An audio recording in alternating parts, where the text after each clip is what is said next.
আমার একটাই দাবি, আমার এমপি পদ ফিরে দেওয়া হোক। এই আওয়ামী লীগের আমলে যে নির্বাচন করে ইশরাককে জুলুম করেন, তার প্রার্থীটা বৈধ ঘোষণা করে তাকে করেন ফিরে দেওয়া হয়।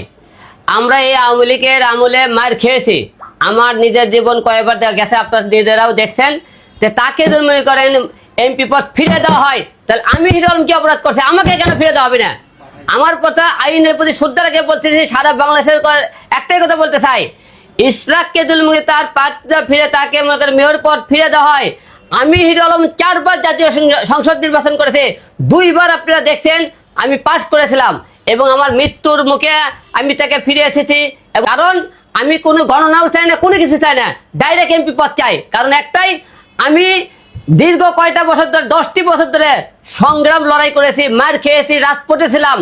আওয়ামী লীগের আমলে যখন বিএনপির অনেক নেতাকে দেখছি, আপনারা মনে করেন আড়া জঙ্গলে ঘুম পাচ্ছে, রাস্তার মধ্যে কথা বলেনি, আমরা সকল বুক খুলে কথা বলছি।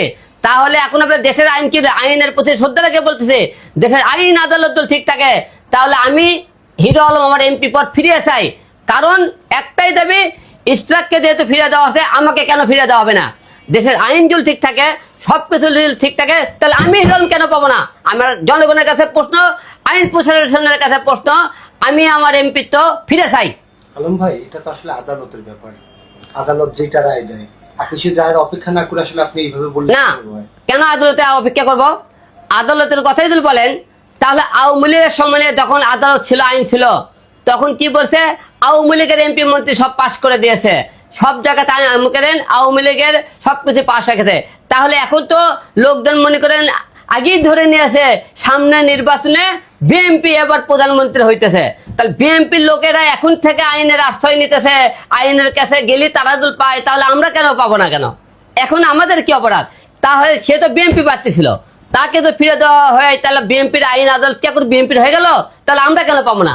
তাহলে আইনের প্রতি শ্রদ্ধা রেখে বলছি, তারা তো ফিরে পায়, তাহলে আমরা কেন পাবো না? আমরা তো মনে করি মামলা করার আছে, আমি মামলা করছি না, আমরা আওয়ামী লীগের থেকে মামলা করছি, আমাকে মামলা তারা লাইনি, আমরা তো কোর্টে মামলা করার আছে। আমি 4 বার নির্বাচন করতে 4 বার মার খেয়েছি, 4 বারই মামলা করেছি। এবং আপনারা সবাই জানেন আমি 2 বার কিন্তু পাশও করেছিলাম। ঢাকা 17 আসনে আমি পাস করেছি, বগুড়া 4-এ পাস করেছি, তাহলে কোন জায়গা থেকে পাস করিনি? তাহলে আমি যদি পাস করে থাকি, তাহলে আমাকে কেন দেওয়া হবে না? তাহলে আমরা কি ধরে নিতে পারি দেশের বৈষম্য এখনো দূর হয়নি? অবশ্যই দূর হয়নি। এবং একটার কথা, সবচেয়ে বড় কথা কি, যেহেতু মনে করেন ইশরাককে ফিরে দেওয়া আছে, আমি যেহেতু মনে করেন 4 বার নির্বাচন করেছি, আমি অনেক অন্যায় অত্যাচার হয়েছি, আপনারা সবাই জানেন। আমি তো এমপি হওয়ার যোগ্য হয়ে থাকি, প্রার্থী দল ফিরে পাওয়ার যোগ্যতা থেকে থাকে আমার, তাহলে আইন আদালতের কাছে শ্রদ্ধা জানাবো, আমার প্রার্থীটা যেন ফিরে দেওয়া হয়, আমি এমপি পদটা ফিরে চাই। ধন্যবাদ সবাইকে। না দেওয়া হয়, তাহলে আপনার অবস্থান কি থাকবে? অবস্থান কি হবে? আমাকে যদি এমপি পদ ফিরিয়ে না দেওয়া হয়, তাহলে বলবো দেশের আইন আদালতের প্রতি শ্রদ্ধা নাই, দেশের আইন আবার একতরফা হয়ে যাইতেছে।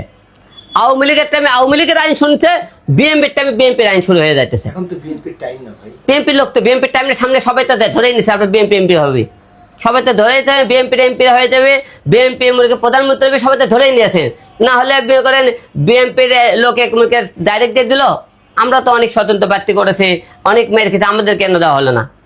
আপনারা সবাই বলতেছে এবার বিএনপি প্রধানমন্ত্রী, অনেক নেতা এমপিরা আগে থাকে স্টার দিতেছে। আমরা ভাই এর দেখা কথা তো মনে কি অলরেডি বিএনপি শাসন শুরু হয়ে গেছে। তো যেখানে যান আইন আদালত এবং হাটে বাজারে যে কোনো জায়গায় যান, বিএনপির দখলে এখন, তাহলে আপনি নির্বাচনে আর কি বাকি আছে?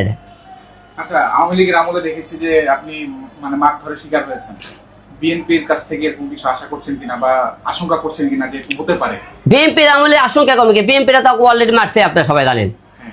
বিএনপির আমলে আমি করছেন আশঙ্কা হবে কিনা, বিএনপির আমলে তো মারি খেলাম।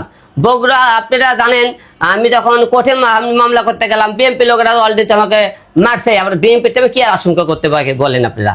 আমি তো এমনি বিএনপির টাইমও মার খেয়েছি, আওয়ামী লীগের টাইমও মার খেলাম। আলম ভাই, আপনার স্ট্যাটাসে কয়েকজন কমেন্টস করেছে আলম বুঝি আবারও মার খেতে যাচ্ছে, এই বিষয়ে কি বলবেন? সত্যর পথে কথা বলতে গেলে যদি হিরো আলম মার খায়, মৃত্যু হয়ে যায়, কিন্তু অন্যায়ের প্রতি প্রতিবাদ হিরো আলম আগেও করেছিল, এখনো করবে, অন্যায়ের কোনটাই প্রশ্রয় পাবি না।